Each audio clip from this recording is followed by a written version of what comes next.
ก็เป็นสิริมงคลเลือกงามยามดีให้ไทยเฮาเนาะแจ้งขึ้นแน่นอนซ้ำนี่สิลงฮอนได้อยู่ปะนะ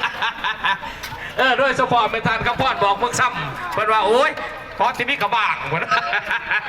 เอาเซิร์นเนอะผู้แทนทั้งหมดเนอะ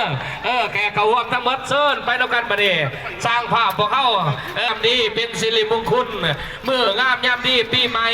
ขอให้แต่ละคนที่เขาห่วมจงมีแต่โศกแต่ไส้โศกใหญ่ไส้งามคิดอีเรื่องกันเอาขบวนยิงใหญ่เริ่มแล้วไหนบัดนี้เนาะปูลบทานคำมันสีสมุทรทานบุญก้อนออมไซเวียงและการนำจาก4ตัวเมืองโดยเฉพาะเมืองซานไซ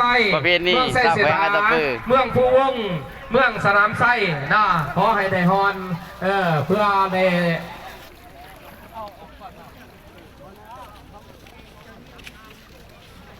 เพื่อเป็นระเบียบเรียบร้อยนอกจากความดีขอพ่อแม่ประชาชนเศร้าแสบอัตตื้อได้ข้าพเจ้าขอเราด้วยสังเกตให้พ่อแม่พี่น้องผู้เขาผู้เอาเสียงโศกนำกันเสียงโศกเสียงโศกการหาเรื่องที่ขอพ่อแม่ประชาชนบรรดาเผ่าเศร้าแสบอัตตื้อ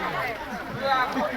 ถือฮอนเอาแห่เอาทำใช่เดี๋ยวถือบ้างมาอยู่บ่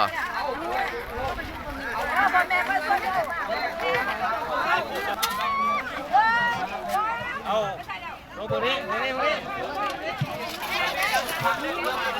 ใช่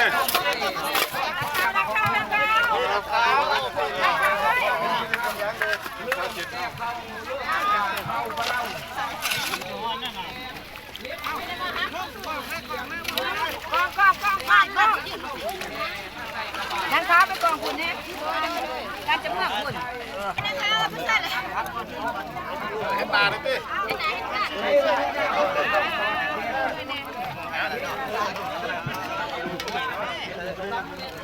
เขาได้ก่อนเมียแล้ว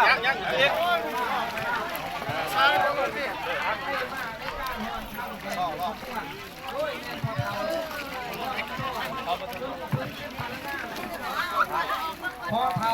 ดวงจันทวงศ์พอเท่าอยู่วันมีเรื่องลายเด้อครับมีเรื่องลายเด้ออยู่ในมันลายดิ